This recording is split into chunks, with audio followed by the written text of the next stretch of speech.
کے ہاتھوں سے شفا کے ذریعے وہ اپنی پہچان بنا دیتا ہے.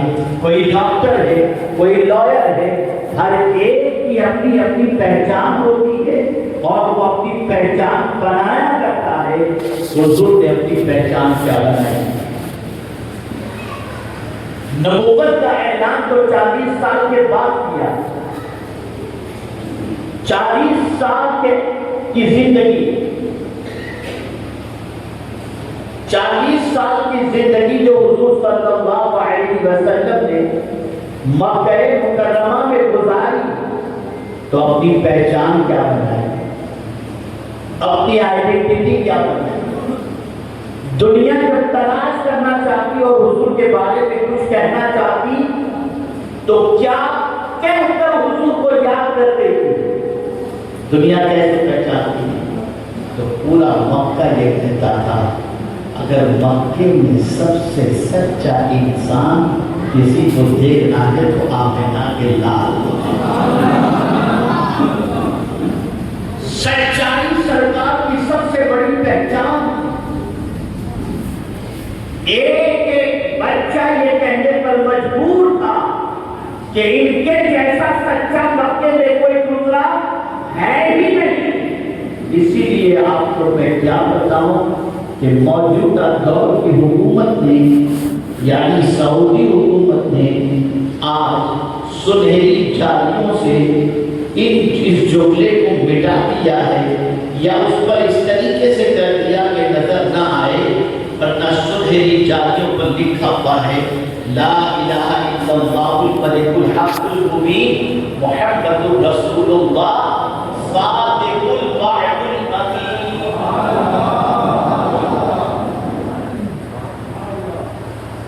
حضور نے اپنی پہچان ایک سچے انسان کی حیثیت سے کرائی, اور اس زمانے کا ہر فرد یہ کہتا تھا کہ محمد عربی صلی اللہ علیہ وسلم ایسا سچا انسان کوئی دوسرا ہے نہیں. یہ ایک آئیڈینٹی, سچائی, اور اس آئیڈینٹی اور اس پہچان کو سمجھنا ہے تو یوں سمجھیں کہ پہلی مرتبہ جب رسول اعظم صلی اللہ علیہ وسلم نے مکے کے انسانوں کو اسلام کی دعوت دینے کا ارادہ کیا تو کہاں حضور تشریف لے گئے؟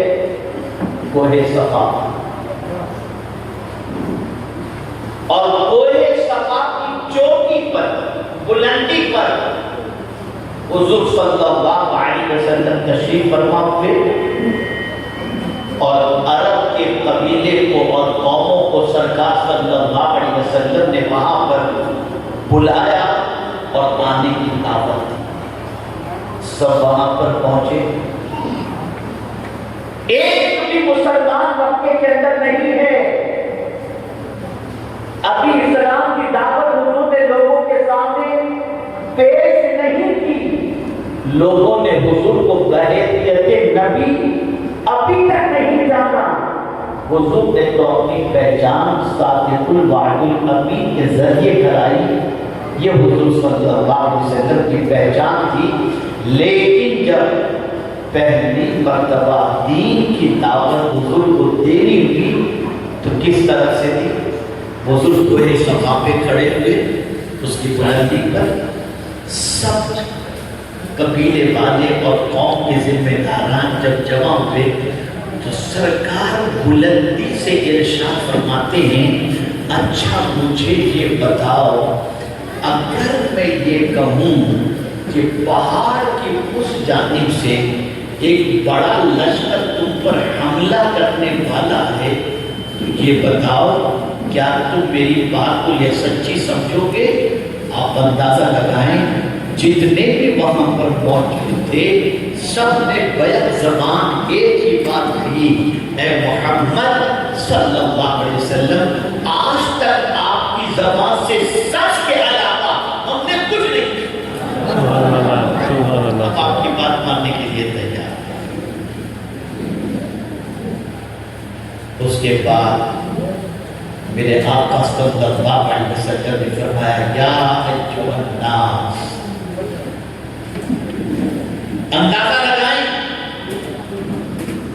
ہم لوگ آپ سے خطاب کرتے ہیں تو کہتے ہیں میرے پیارے آقا صلی اللہ علیہ وسلم کے پیارے دیوان. کبھی ہم کہتے ہیں پیارے بھائی کو، کبھی کہتے ہیں اسلامی بھائی کو، کبھی کہتے ہیں مسلمانوں. ہم آپ سے خطاب، لیکن مصطفیٰ جان رحمت سارے انسانوں کے رسول بن کر تشریف لائے. اس لیے کہتے ہیں یا ایھا الناس، اے لوگ،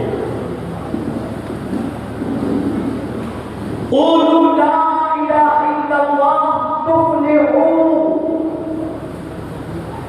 لا الہ الا اللہ کہو کامیاب ہو جاؤ گے.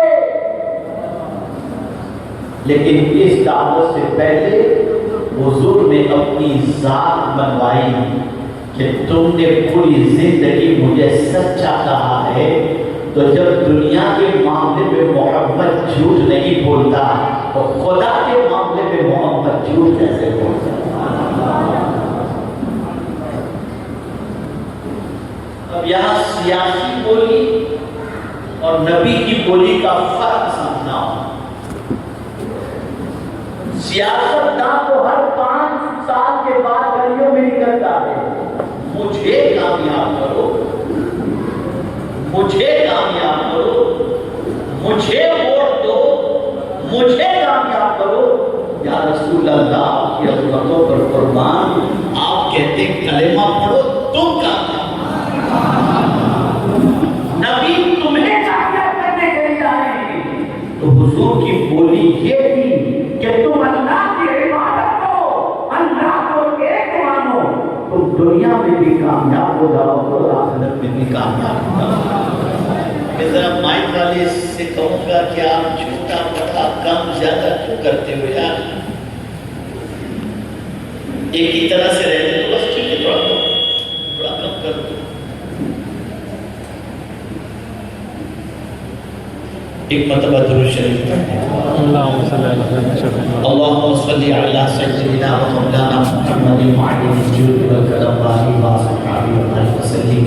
ایک فکر میرے آقا صلی اللہ علیہ وسلم نے عطا فرمائی کہ اے لوگوں سن لو، میں تمہیں کامیاب کرنے آیا ہوں. میرا مشن تمہیں کامیاب کرنا ہے، اور تمہیں کامیاب سے دنیا میں نہیں کرنا، تمہیں کامیاب آخرت میں. تمہاری زندگی کامیابی سے بھر جائے اور کامیابی تمہارا مقدر بن جائے. میں اسی لیے اس دنیا میں آیا ہوں. اور پھر حضور صلی اللہ علیہ وسلم نے یہ اعلان کیا، کہو لا الہ الا اللہ، تم کامیاب ہو جاؤ. پہلے اپنا تعارف اور اپنی پہچان حضور نے بنائی سچ کے ذریعے، سچائی. اس بات کو اچھی طریقے سے یاد رکھیں کہ جھوٹے کو اللہ عزت نہیں دیتا. جھوٹے کی بات قابل اعتماد نہیں ہوتی.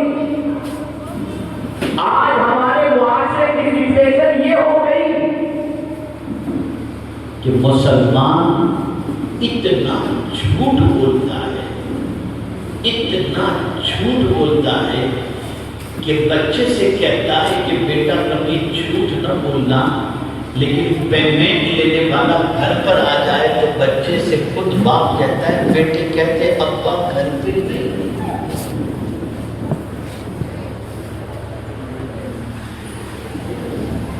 آپ اندازہ لگائیں جھوٹ کے ماحول میں ہماری تربیت ہو رہی ہے. ہماری پہچان جھوٹے کی حیثیت سے بن گئی. ہماری پہچان سچائی سے کوسوں دور ہو گئی. سچائی اتنا بڑا وصف ہے کہ اگر کسی کو اللہ سچائی کی دولت عطا فرما دے تو یقین جانیے کہ یہ سچائی اسے دنیا میں بھی رسوائی سے بچاتی ہے اور آخرت میں بھی رسوائی سے بچا دیتی ہے. وہ ماں کتنی عظیم تھی جن کا بیٹا، میں تو کبھی کبھی سوچتا ہوں تو آپ تنگ رہ جاتی ہے. ابھی بغداد مقدس میں پرسوں حاضر ہوا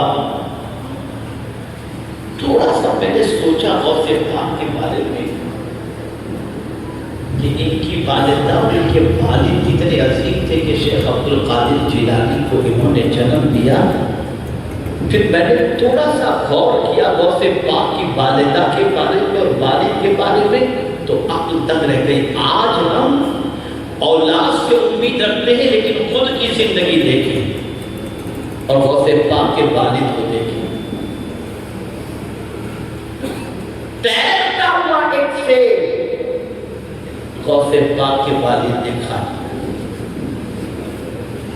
بغیر مالک کی اجازت کے شیر کے مالک کی اجازت کے بغیر ایک شیر کے کھانا کھا لینے کے عوض کے اندر اس کا کفارہ کیا ادا کیا جانتے ہیں آپ؟ 10 سال تک مزدوری کی.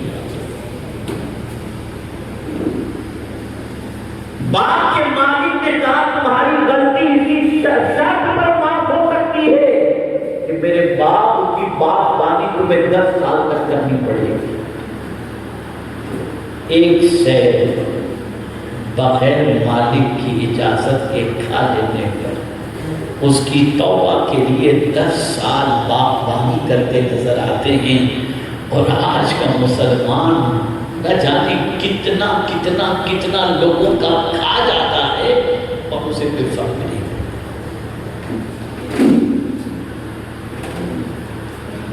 اور پھر غوث پاک کے والد کو غوث پاک کے نانا جب یہ کہتے ہیں کہ میری ایک بیٹی ہے, کیا بیٹی کی شان بیان کرتے ہیں, میری ایک بیٹی ہے جو آنکھ سے نابینا ہے, کان سے بہتی ہے, ہاتھ اور پیر سے معذور ہے, تمہارے گناہ کا کفارہ یہ ہے کہ میری اس بیٹی سے تم شادی کرو.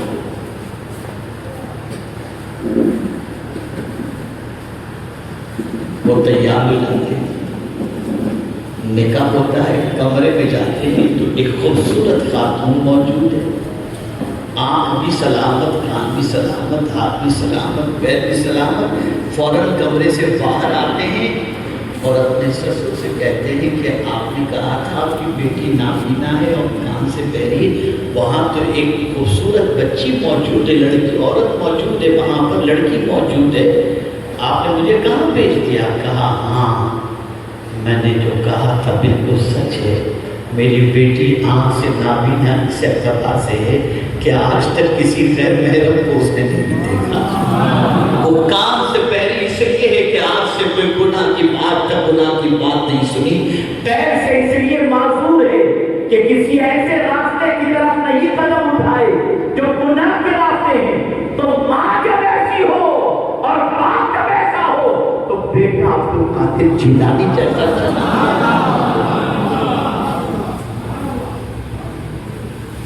کچھ ہم اپنا بھی تو دیکھ, ہم کیسے, کیا ہم نے خود کو کریکٹ کرنے کی کوشش کی؟ کیا ہم نے خود کو پرفیکٹ کرنے کی کوشش کی؟ ہمیں اس بات کی تو فکر ہے کہ ہماری نسلیں درست ہو جائیں, لیکن ہم کہاں درست ہونے کو تیار, ہم کہاں صحیح ہونے کو تیار ہیں. اور جب میں اس ماں کی عظمت کو دیکھتا ہوں تو عقل دنگ رہ جاتی ہے. وہ جانتی تھی کہ میرا بیٹا میرے شکم سے بڑی بن کر کے پیدا ہوا ہے اور یہی میرا بیٹا دین کی آبیاری کرے گا, تو پہچان اپنے بیٹے کی بھی جب بنانی چاہیے تو نبی کی سنت پر عمل کرتے ہوئے کہ نبی نے اپنی پہچان سچائی کے ساتھ بنائی تھی. تو بیٹے کو جب بیٹا جاتا ہے جیلان بغداد پڑھنے کے لیے تو ایک ہی نصیحت کرتی ہے, بیٹا کبھی جھوٹ مت بولنا. اللہ اکبر, بیٹا بھی کتنا فرما بردار تھا.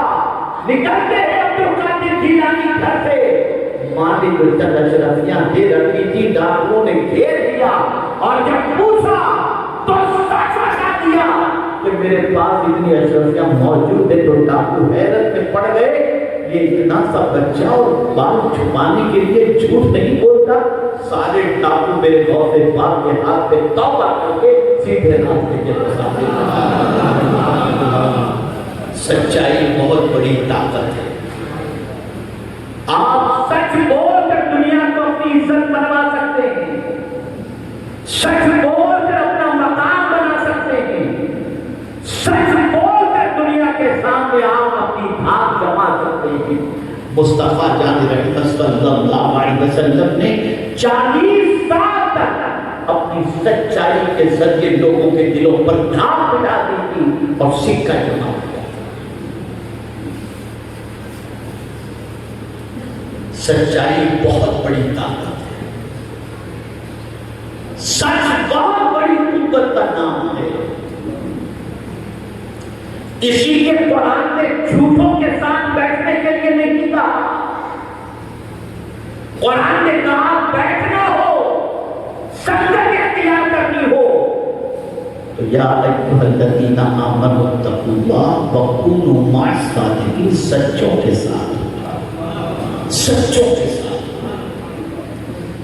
ایک دور تھا کہ لوگ اگر بگڑے ہوئے ہوتے تھے اور سنورنا چاہتے تھے تو سچے مسلمان کے قریب ہو جاتے تھے, سنور جاتے تھے. آج ہمارا حال کیا ہے؟ آپ ذرا دیکھیں, پیغمبر اعظم صلی اللہ علیہ وسلم کی حیات طیبہ کا مطالعہ کریں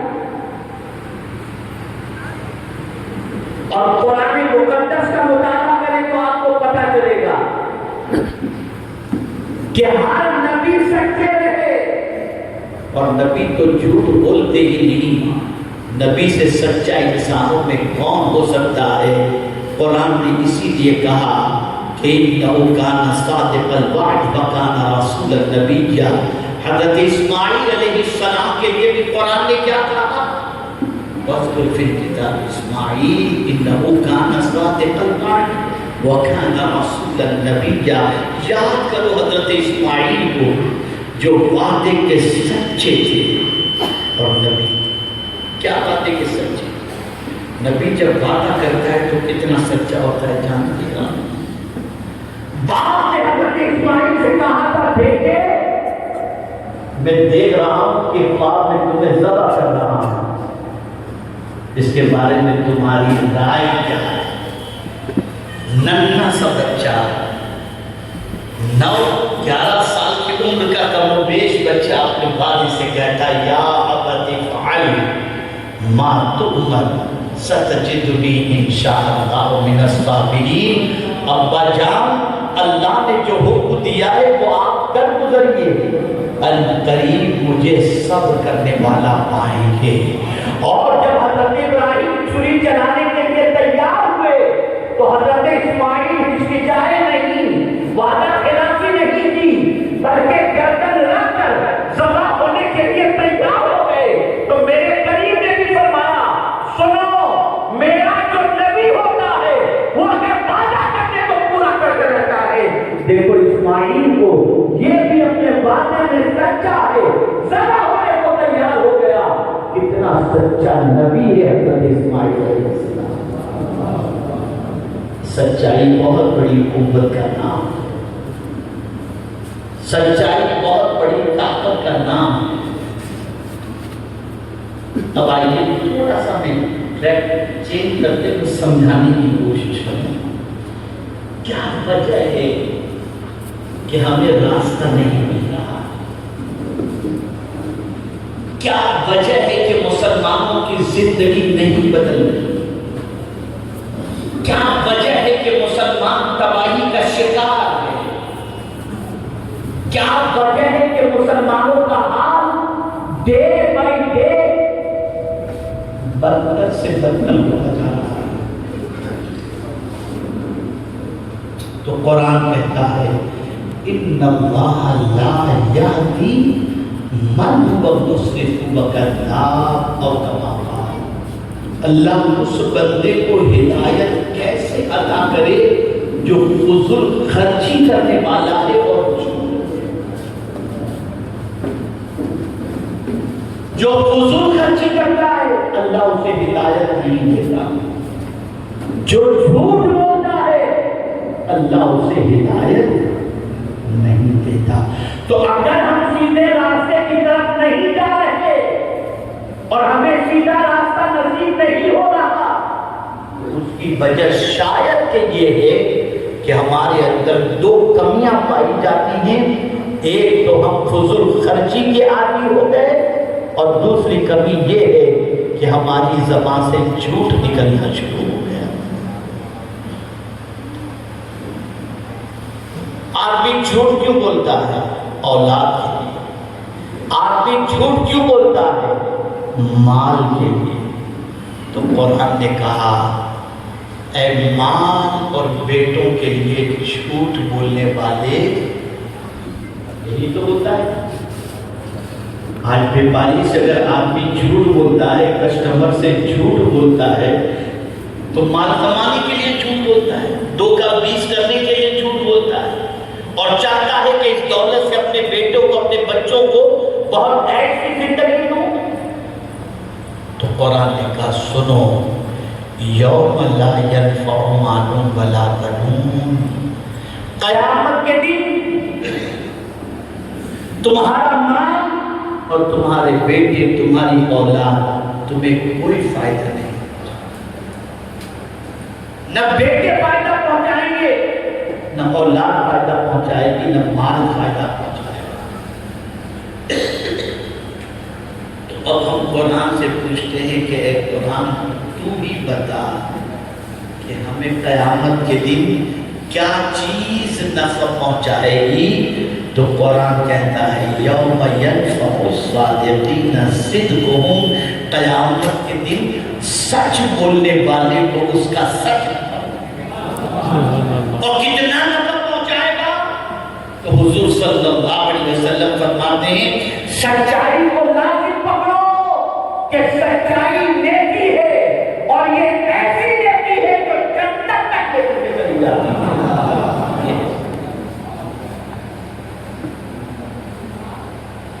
یہ سچائی۔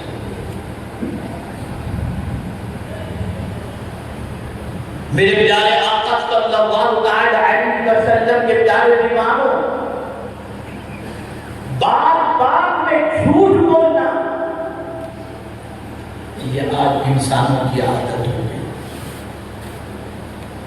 اللہ جب خود اپنی شان بیان کرتا ہے تو وہاں بھی صدق کو لے کر آتا ہے، بولنے کے سلسلے میں صدق کو لے کر آتا ہے۔ فرماتے ہیں وَمَنْ أَصْدَقُ مِنَ اللَّهِ قِيلًا، اللہ سے سچی بات کس کی ہو سکتی ہے؟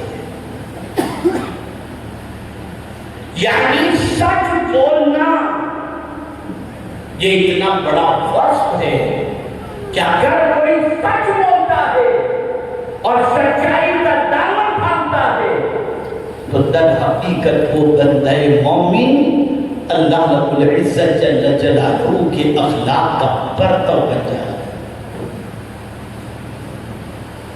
سچائی بہت بڑی نیکی ہے، سچائی بہت بڑا وصف ہے۔ ہمارا حال یہ ہے کہ کوئی پسینے کی بدبو والا انسان بازو میں بیٹھا ہو تو ہم بھاگ جائیں، کہیں گندگی پڑی ہو اور اس کی بدبو آئے تو ہم بھاگ جاتے ہیں۔ بدبو سے انسان نفرت کرتا ہے اور خوشبو سے انسان محبت کرتا ہے۔ آپ کو میں بتاؤں گناہ میں بھی بدبو ہے،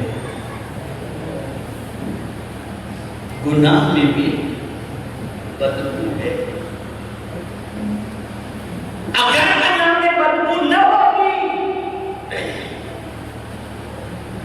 رسول اعظم صلی اللہ علیہ وسلم یہ کبھی نہ فرماتے کہ جب جھوٹ بولنے والا جھوٹ بولتا ہے تو اس کے منہ کی بدبو سے فرشتے 40 میل دور چلے جاتے ہیں۔ جھوٹ بولنے والے کے منہ سے بدبو آتی ہے جب بھی وہ جھوٹ بولے گا۔ اے رسول اعظم صلی اللہ علیہ وسلم کے دیوانوں، اس کی بدبو سے فرشتے چلے جاتے ہیں۔ ایک اور اینگل سے میں آپ کو سچائی کے بارے میں سمجھاؤں۔ جو سچا ہوتا ہے اسے جگہ کہاں ملتی ہے؟ سچ بولنے والے کی جگہ کہاں ہے؟ بالکل نبی کے قدم میں، بالکل نبی کے قدم۔ آج صدیق اکبر کی پہلوے مصطفیٰ میں اور قرآن کے دل کرتا ہے تو کہتا ہے انعم اللہ علیہ من النبیین۔ نبی کے پاس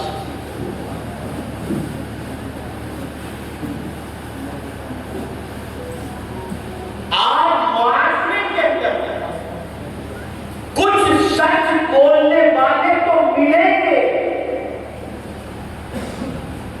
تو کیسے ملیں گے؟ لیکن کردار بھی ان کا سچائی کی گواہی دیتا ہو ایسا نہیں۔ قول سچا ہے، عمل سے سچائی ثابت نہیں۔ اور صدیق کسے کہتے ہیں جانتے ہیں؟ صدیق اسے کہتے ہیں جو قول سے بھی سچا ہو، جو عمل سے بھی سچا ہو، جو زبان سے بھی سچا ہو اور جو دل سے بھی سچا ہو۔ یہ ہے درجہ۔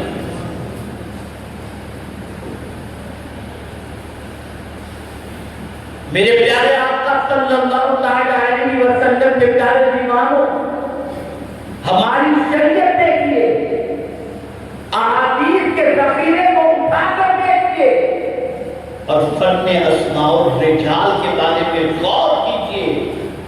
ایک حدیث کو بھی اگر کوئی ایسا راوی اس کا ملا جس نے زندگی میں کبھی کذب اس کی زندگی سے نکل چکا ہو، تو اس راوی کے حوالے سے، اس راوی کی وجہ سے اس حدیث کو وہ درجہ نہیں ملتا جو دوسری حدیث، جو صحیح حدیث ہوتی ہے اس کو ملتا ہے۔ واحد مذہب اسلام ایسا دین ہے جس میں راویان حدیث کے سلسلے میں بھی پوری تحقیق کی جاتی ہے، تحقیق کی گئی ہے، اور اس کے بعد راویان حدیث کے کردار اور ان کی ساری زندگی کو جانچنے کے بعد ان کی زبان سے حضور صلی اللہ علیہ وسلم کی نکلی ہوئی حدیث کا معیار متعین کیا۔ اب آئیے تھوڑا سا قول کا بھی سچا، عمل کا بھی سچا۔ اب میں ایک سوال پوچھوں، حضور سے محبت کرتے ہیں؟ جواب دیجیے نا۔ اب یہ ہو گیا قول، آئیے میں آپ کو عمل بتاؤں۔ صدیق اکبر بھی حضور سے محبت کرتے تھے، اور کیسی محبت، کتنی محبت۔ تو جب صدیق اکبر سے پوچھا گیا تمہیں کیا پسند ہے، کہتے تھے النظر الی وجہ رسول اللہ، حضور کے چہرے کو دیکھنا مجھے پسند ہے۔ انفاق المال علی رسول اللہ، مال کو حضور پر قربان کرنا مجھے پسند ہے۔ آج یہاں پر میں لوگوں سے سوال کروں، آپ حضور سے محبت کرتے ہیں، جان و مال لٹانے کے لیے تیار ہیں؟ ہاں تو کہیں گے، پھر کہاں جائیں گے؟ جیب خالی کرنا مشکل، اللہ کی راہ میں دولت لٹانا مشکل، لیکن صدیق اکبر ایسے سچے جنہوں نے صرف زبان سے کہا نہیں، حضور نے جب ڈیمانڈ کیا ابھار لوگوں کو، تو ساری گھر کی دولت لا کر حضور کے قدموں پہ رکھ دیا، پیپر بھی نہیں، ٹاٹ تلوار پہن لیا، اور سب کچھ حضور کے قدموں پہ رکھ کر کے میرے آقا صلی اللہ علیہ وسلم کے پوچھنے پر کہ ابو بکر گھر والوں کے لیے کیا چھوڑ کر کے آئے ہو، تو جواب میں کہتے ہیں اللہ اور اس کا رسول کے لیے کہا۔ تو وہ کہتے نہیں تھے کہ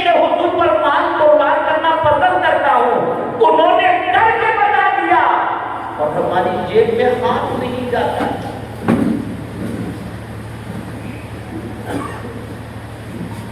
اور گیا بھی تو اگر زیادہ چلا گیا تو 4 دن تک چہرہ اترا ہوا رہتا ہے کہ یہ تم نے کیا کر دیا. تو ہوتا ہے کبھی کبھی انسان جوش میں آ کر دے دیتا ہے اور بعد میں گھر پہ جا کے سوچتا ہے یار 2 لاکھ روپے میں نے نکال دیا کیا ہے. یہ انسان کی طبیعت میں ہے. تو صدیق اکبر نے بھی سب کچھ لٹا دیا تھا. تو رب نے جبریل امین کو بھیجا, جبریل جاؤ اور جا کر کے ابو بکر کو میرا سلام کہنا اور ابو بکر سے کہنا یہ سب کچھ دے کر وہ خوش تو ہے نا. اس لیے کبھی کبھی آدمی دے کر کے اپسیٹ ہو جاتا ہے. ابو بکر سے پوچھو کہ سب کچھ لٹا کر یہ خوش تو ہے نا.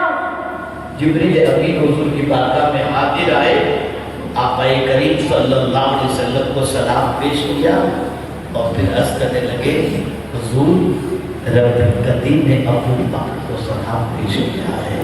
سرکار نے صدیق اکبر سے فرمایا ابو بکر جانتے ہو یہ کون ہے؟ اب دیکھیے سوال سمجھ جاؤ. جبریل جب بھی آتے تو انسانی شکل میں آتے اور زیادہ تر حضرت دحیہ کلبی کی شکل میں آتے. اب میں ایک سوال پوچھتا ہوں, عقیدہ درست کرو. ایک سوال پوچھتا ہوں, فرشتہ نور سے بنا ہے؟ بول کے جواب نہیں آ. فرشتہ نور سے بنا ہے اور آ رہے ہیں بشر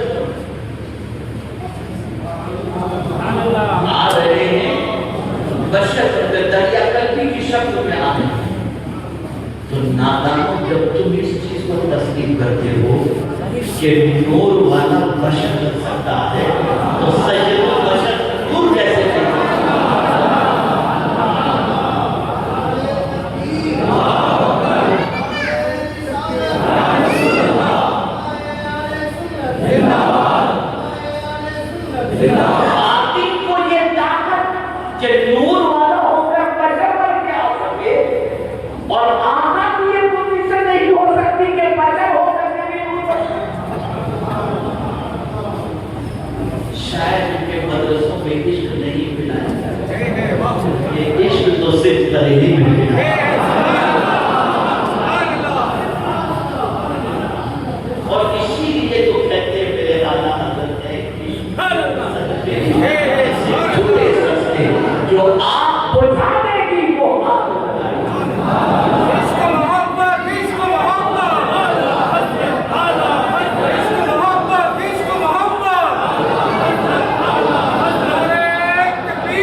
جب صدیق اکبر سے یہ پوچھا گیا بشر میں آ گئے اور کہتے ہیں کیا میرے مولا نے میرا ذکر کیا؟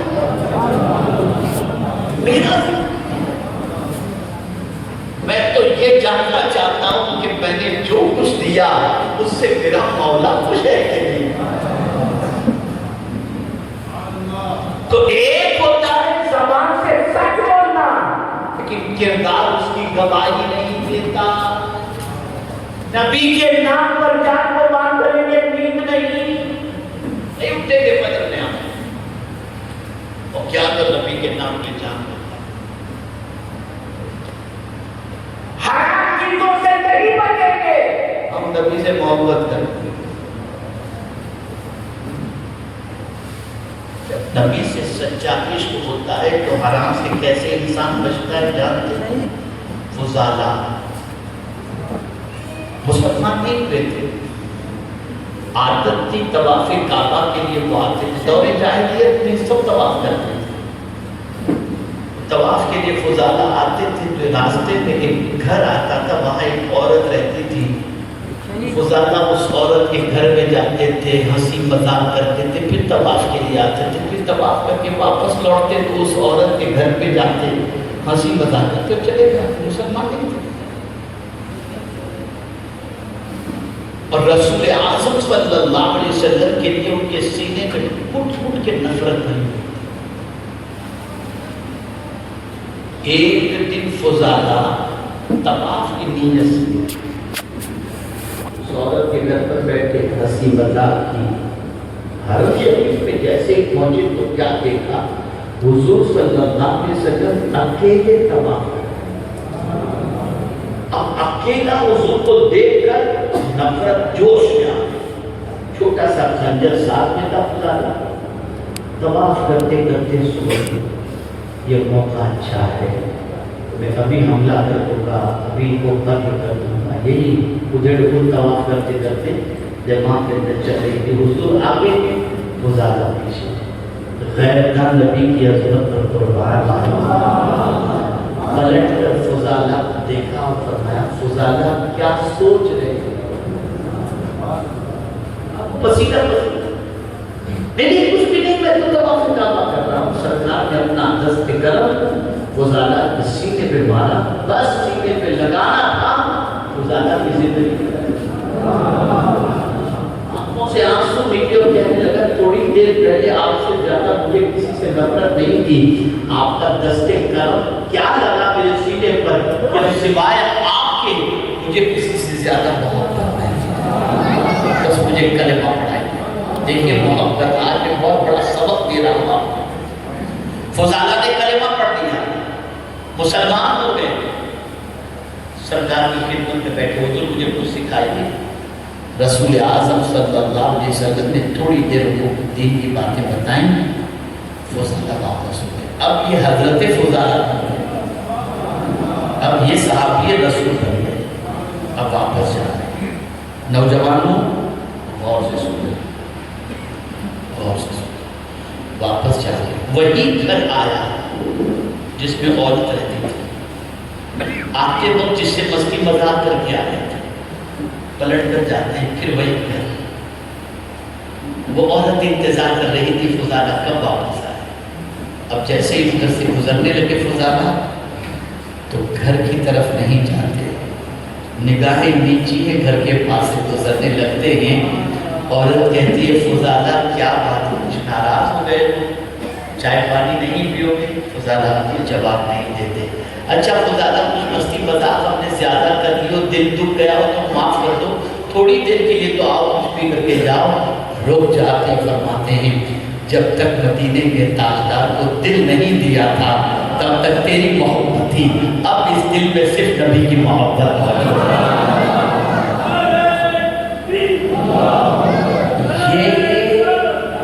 یہ قول میں بھی سچا اور عمل میں بھی سچا۔ ہم کہیں کہیں قول میں بھی سچے ہیں، عمل میں 0/97 بالکل ستیہ ناس ہے،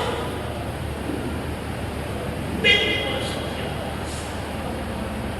دور تک کہیں بھی آپ کسی مسلمان کے ساتھ لین دین کر کے دیکھ لیجئے تو آپ کو خود پتا چلے گا کہ اللہ اکبر کتنی بڑی تباہی ہوئی۔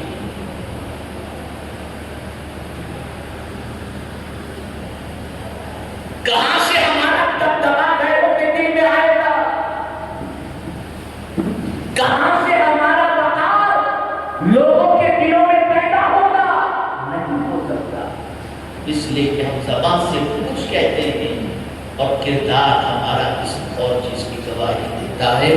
اب غوث پاک کو دیکھیں کہ کیا وجہ تھی کہ جب لوگ تقریر کرتے تھے لوگ چیخ مار کر کے توبہ بھی کرتے تھے اور کسی کی روح بھی نکل جاتا ہے۔ وجہ کیا تھی؟ اب سنیے، غوث پاک رضی اللہ تعالیٰ عنہ نے علم حاصل کیا 9 سال تک یا 11 سال تک۔ لیکن ہم لوگوں کی طرح ادھر سے ہی حاصل کیا اور سیدھے اسٹیج پہ چلے گئے تھے. اس ایک پر غوث اعظم دستگیر رضی اللہ تعالیٰ نے 25 سال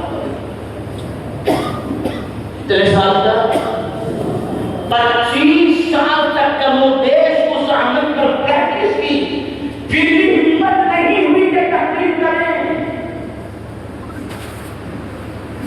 سرکار نے جب اپنا لعاب دہن ان کے منہ میں رکھا اور مولا علی نے جب لعاب دہن رکھا اور فرمایا کہ تم تقریر کرو، تم باز کرو، تب میرے غوث پاک نے منہ کھولا اور تقریر کی.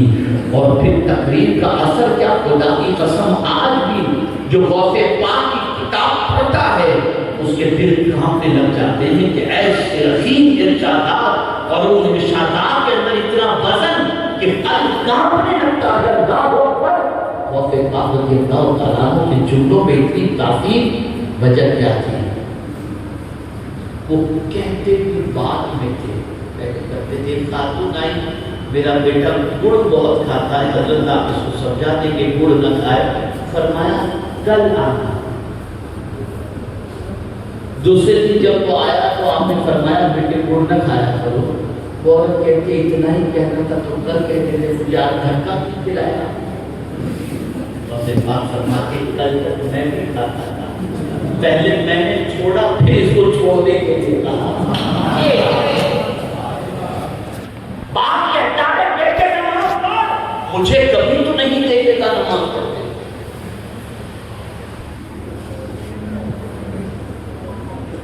یہ ساری بیماریاں سچائی کو اپنا لو. سچ بولنے والا کبھی خسارے میں نہیں، سچ بولنے والا کبھی رسوا نہیں ہوتا، سچ بولنے والا کبھی ذلیل نہیں ہوتا. حضور صلی اللہ علیہ وسلم نے اپنی پہچان سب سے پہلے سچے ہونے کی حیثیت سے کروائی. اس پہچان نے پھر وہ اقتدار پیدا کیا کہ 23 سال قریب ملک کے اندر پورے حجاز کی کایا حضور نے پلٹ. ہم بات کرتے ہیں اخلاق. ایک تو مثالی اثر میں تھوڑا سا بڑھتا چلا، ہاں ٹائم میرا ختم ہو جائے. ہم اخلاق اس نے اخلاق یہ عظمت یہ عظمت یہ عظمت اپنے بچے سے کہتے ہیں باخلاق، لیکن ہمیں جلدی سے کوئی باخلاق دیکھ نہیں سکتے. اب حضور کا اخلاق ہے. ایک صحابی فرماتے ہیں کہ حضور صلی اللہ علیہ وسلم کی تبلیغ سے مسلمان تو ہو گیا، لیکن اسلام میرے سینے میں جیسا اترنا چاہیے ویسا نہیں. میں مسلمان ہو گیا تھا لیکن جیسا اسلام میرے سینے میں اترنا چاہیے ویسا نہیں. ایک دن حضور صلی اللہ علیہ وسلم کہیں تشریف لے جا رہے تھے تو آقا کریم صلی اللہ علیہ وسلم نے کچھ لوگوں کو کچھ قافلے کو اپنے ساتھ لیا. قافلے میں بھی شامل ہو گیا. پھر ایک جگہ ہم نے پڑاؤ ڈالا. سرکار صلی اللہ علیہ وسلم نے فرمایا یہاں رک جاؤ. سب نے پڑاؤ ڈالا، سب رکے. اب طے ہوا کہ سب اپنے اپنے اعتبار سے کام میں مصروف ہو جائے. تو کوئی صحابی آٹا گوندنے میں لگ گیا، کوئی کس کام میں، کوئی کس کام میں، سب تھوڑے تھوڑے کام کے اندر لگ گئے. اور اس کام میں لگ جانے کی وجہ سے حضور صلی اللہ علیہ وسلم کی طرف سے توجہ ہٹ گئی کہ سرکار کہاں. تھوڑی دیر کے بعد خیال آیا کہ حضور نظر نہیں آتے. سرکار نہیں آتے، سب اپنے کام کرتے.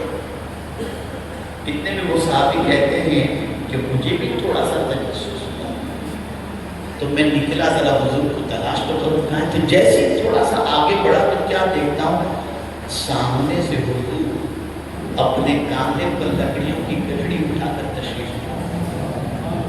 میں دوڑا حضور کے پاس. حضور یہ آپ نے کیا کیا؟ ہمیں کہتے تھے ہم اٹھا دیتے. سرکار نے فرمایا تم سب کو جب میں نے کام کرتے دیکھا تو میں نے سوچا میں بھی کچھ اپنے حصے کا کام کر لوں. وہ صحابی کہتے ہیں اسلام حضور کے اس اخلاق کی بنیاد پر میرے سینے میں اتنا اتر گیا کہ اب قیامت میں کوئی میرے سینے سے اسلام کو نہیں نکال سکتا.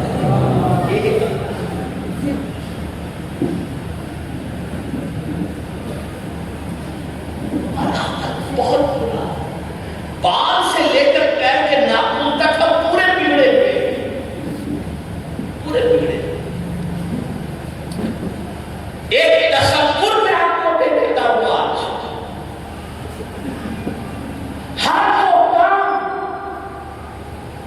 جو تم کرنا چاہو اس سے پہلے یہ دیکھ لو کہ اس کے سلسلے میں اللہ اس کے رسول جل جلالہ صلی اللہ علیہ وسلم نے کیا حکم دیا ہے، کرنا چاہیے یا نہیں.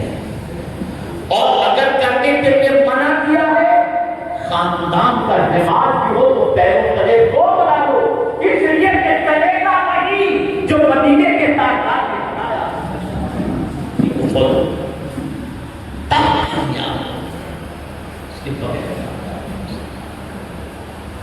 اور اس میں سب سے بڑا غرض، بہت ساری چیزیں آپ کو یاد رہیں لیکن ایک سبق آپ بھی یاد کر لوں، میں بھی یاد کر لوں، عورتیں بھی یاد کر لیں، بچے بھی یاد کر لیں کہ انشاءاللہ آج کے بعد سچ کا دامن نہیں چھوڑیں گے. سچ کا دامن نہیں چھوڑیں گے. اور سن لو، سچ بولنے والے کو جب اللہ عز و جل قیامت میں نفع پہنچائے گا تو دنیا کے اندر اللہ اسے نفع پہنچائے گا. میں بہت اچھا بہت سچ بولنے والا، یہ میں اپنی بات نہیں کرتا، بہت گنہگار ہوئے زمین پر، شاید مجھ سے بڑا کوئی گنہگار ہو. میں آج سے 15-20 سال پہلے ہمارا جو خاندانی کاروبار ہے اس کے اندر میں بہت زیادہ انوالو تھا، گارمنٹس کا کاروبار تھا. میں اپنی دکان سے نماز کے لیے جاتے وقت میرے سیلس مین سے میں نے کہا کہ دیکھ بیٹا یہ ڈریس جو ہے نا اس کو میں نے کنارے پہ رکھا ہے مہنگے والا، لیکن اگر بتی کی وجہ سے چھوٹا سا سوراخ اس میں پڑ گیا ہے، کسی کسٹمر کو بیچنا نہیں، اگر بیچنا تو بتا دیں. یہ بول کر کے میں چلا نماز پڑھ کر کے جب میں آیا، یہ بھی مجھے یاد ہے کہ اصل کی نماز پڑھ کر کے آیا. میرا صرف 2 تھیلے پھول کے بیٹھا ہوا، ایک کسٹمر تھا، کافی کپڑے اسے خرید. تو میں نے یہ نہیں دیکھا کہ کتنا خریدا، میری نظر پہلے اس ڈیفیکٹڈ پیس کی طرف نہیں کی. یہ تو نہیں پھیلا دیا، اس نے پیش تو نہیں کیا. تو دیکھا تو وہ ڈریس اچھا پسند آ گیا میرا. میں نے اسے کہا، میں نے کہا بیٹا پہلے یہ بتا، وہ ڈریس جو تم نے بیچا ہے بتایا تھا کسٹمر کو کہ اس کے اندر نقص ہے؟ اس نے کہا نہیں. میں نے کسٹمر سے کہا کہ بھائی تھوڑا سا رک جائیں، ایک پیس اس نے آپ کو دیا جو ڈیفیکٹڈ تھا، وہ آپ کو تو نظر نہیں آیا لیکن ہماری نالج میں ہے کہ وہ ڈیفیکٹڈ ہے، اور اس نے آپ کو ایسے ہی دے دیا. میں پہلے وہ پیس نکال کر آپ کو بتا دوں، پھر بھی اگر آپ کو لینا ہے تو کوئی پرابلم نہیں ہے، میں آپ کو دکھا دیتا ہوں. میں نے پیس نکالا، اسے دکھایا، مجھے ہی دیکھ رہا تھا وہ، کہا یہ تو دے دیجیے اور مجھے 25-50 پیس چاہیے. اس لیے کہ آپ جب اتنا سچ بول رہے ہیں آج کے دور میں، اتنا سچ ہے، میں نے اپنی زندگی میں تجربہ کر کے دیکھا ہے کہ سچائی عزت ہی دلاتی ہے اور سچائی میں نفع ہی نفع ہے. بس ایک بات کر سکے میں اپنی گفتگو کو ختم کرتا ہوں. پہلی بات کی طرف آتا ہوں. جب حضور صلی اللہ علیہ وسلم نے کوہ صفا پر کھڑے رہ کر جب لوگوں سے کہا کہ میں اگر کہوں کہ پہاڑ کے اس جانب سے کوئی لشکر تم پر حملہ آور ہونے والا ہے تو تم اس بارے میں کیا کہتے ہو؟ تو وہ جملہ جو حدیث کی کتابوں میں موجود ہے، وہ جملہ کیا ہے معلوم ہے؟ انہوں نے سب نے کہا ما جربناک الا صدقا، آپ کے حوالے سے ہم نے آج تک تجربہ کیا ہے تو ہر تجربے میں ہم نے دیکھا کہ آپ سچ کے علاوہ کچھ نہیں بولتے. سب کا تجربہ تو سچائی ہوتا. سچ بولو بھی، سچ کر کے بھی دکھاؤ۔ حضور سے محبت کا دعویٰ کرتے ہو، سنتوں پر عمل کر کے دکھاؤ۔ تمہارا عمل بتا دے کہ تم مصطفیٰ صلی اللہ علیہ وسلم سے محبت کرتے ہو۔ ہمارا گردی بھی کرو اور حضور کی محبت کی بات بھی کرو، توبہ کرو ہمارا گردی سے، حضور کے نقش قدم پر چلو، غوث پاک رضی اللہ مولا تبارک و تعالیٰ کے نقش قدم پر چلو۔ ہاں بات کیا ایک بات کروں، غوث پاک رضی اللہ تعالیٰ نے ڈاکو سے کہہ دیا میرے پاس اتنی اشرفیاں موجود ہیں، اور یہ سب جانتے ہیں بہجت الاسرار شریف کے اندر اور بھی غوث پاک کی سیرت کی کتاب کے اندر موجود ہے کہ غوث پاک نے یہ فرمایا۔ تو یہ مال کا معاملہ دنیا کا تھا یا دین کا تھا؟ دنیا کا تھا، دنیا کا تھا۔ دیکھیے بہت بڑی بات کرنے جا رہا ہوں، بہت سے سنیے۔ دنیا کے معاملے میں حضور کا بھی لوگوں نے تجربہ کیا، تو حضور دنیا کے معاملے میں جھوٹ نہیں بولے 40 سال۔ پھر حضور نے دین کی دعوت دی، ٹھیک ہے۔ غوث پاک رضی اللہ تعالیٰ عنہ نے بھی جھوٹ نہیں بولا دنیا کے معاملے میں۔ تو نادانوں جو دنیا کے معاملے میں جھوٹ کا بولتا ہو، وہ اگر کوئی بات دین کے معاملے کی کرتا ہو تو سچ کے علاوہ کیا ہو سکتا ہے؟ تو اگر غوث پاک نے کہا کہ نظر تو الی بلاد اللہ جمعا کخردلۃ علی حکم اتصالی، میں اللہ کے شہروں کو اس طرح دیکھ رہا ہوں جیسے ہاتھ کی ہتھیلی میں رائے کا دانہ۔ تو یہاں سے یہ بات سمجھنا پڑے گا کہ یہ بھی غوث پاک نے جھوٹ نہیں کہا، اللہ نے اپنی نگاہوں میں یہ طاقت عطا کی ہے کہ وہ بغداد میں رہتے تھے، کوئی دنیا کو اپنے ہتھیلی میں دے۔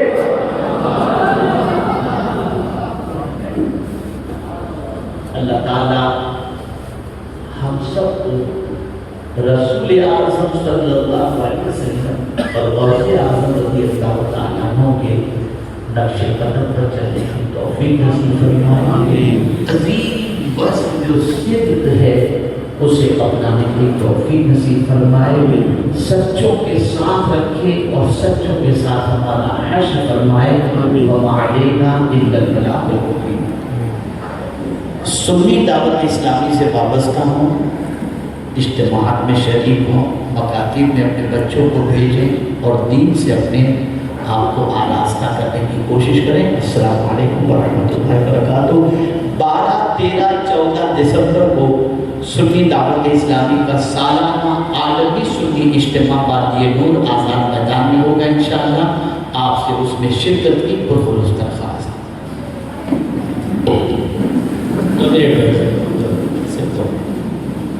میرے پیارے آقا صلی اللہ علیہ وسلم کی پیروی، ابھی تک آپ نے کسی قابل بھی سے بری نہ ہوئے ہو۔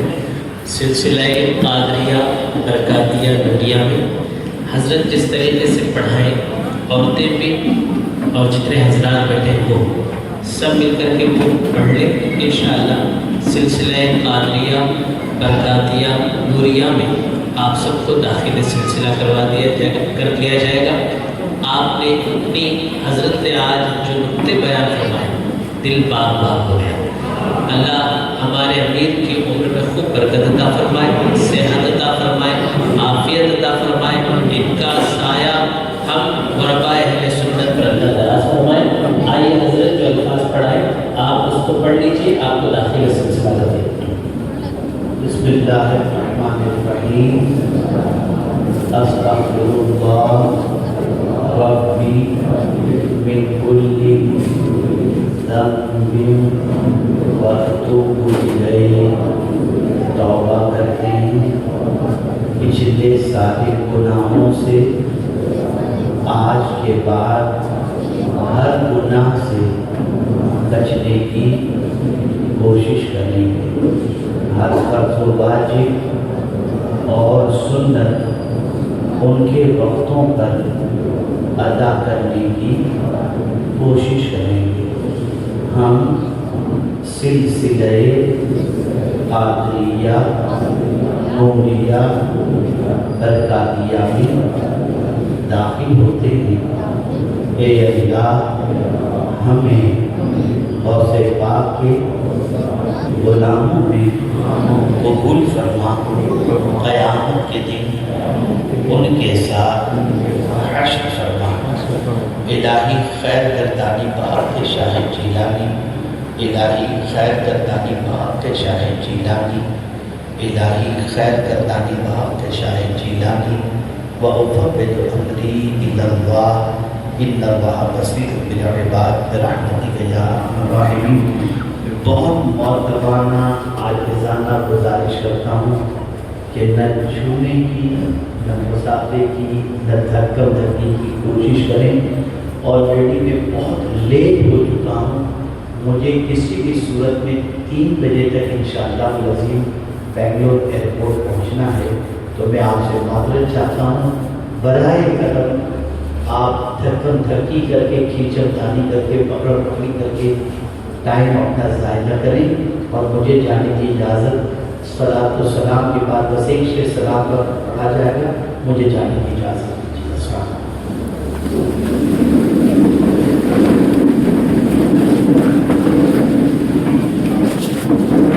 درود شریف پڑھ لیجیے۔ اللہم صلی علی سیدنا محمد و آلہ وسلم۔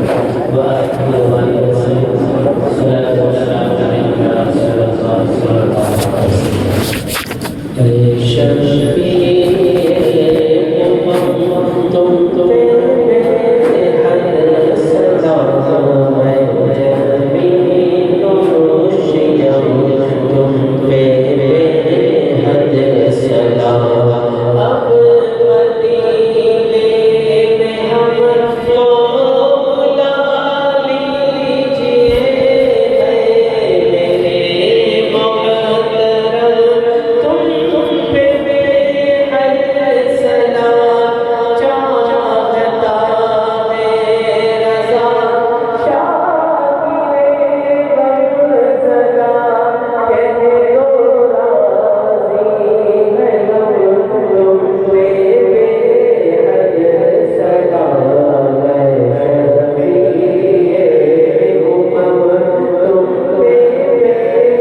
پہ حد سلام ہے، جمیل و شیعہ تم پہ حد سلام۔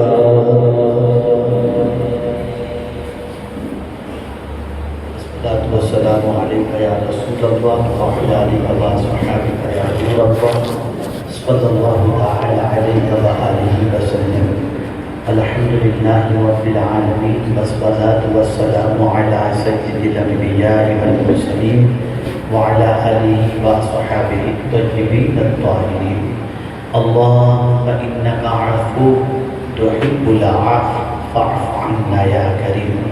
اللهم إنا نسألك العفو والعافية والمعافاة الدائمة في الدين والدنيا والآخرة والفوز بالجنة والنجاة من النار يا عزيز يا غفار يا رب العالمين۔ اللهم ربنا آتنا في الدنيا حسنة وفي الآخرة حسنة وقنا عذاب النار، وصلى الله تعالى على خير خلقه ونور عرشه سيدنا ومولانا محمد وآلہ وصحبہ اجمعین۔ یا اللہ یا رحمان یا رحیم، سید عظمت پاشا صاحب اور محمد حسنین صاحب، پروردگار دونوں کو شفا عطا فرما، پوری دنیا کے مسلمانوں کے جان مال ایمان عزت آبرو کی حفاظت فرما، پروردگار سب پر فضل و کرم کی بارش نازل فرما۔ جو کچھ کہا اس پر سب سے پہلے مجھے اور پھر سب کو عمل کی توفیق نصیب فرما۔ وصلی اللہ تعالی علی خیر خلقہ ونور عرشہ سیدنا و مولانا محمد وآلہ وصحبہ اجمعین برحمتک یا ارحم الراحمین۔ ذرا بھی مسافر کا کوئی بھی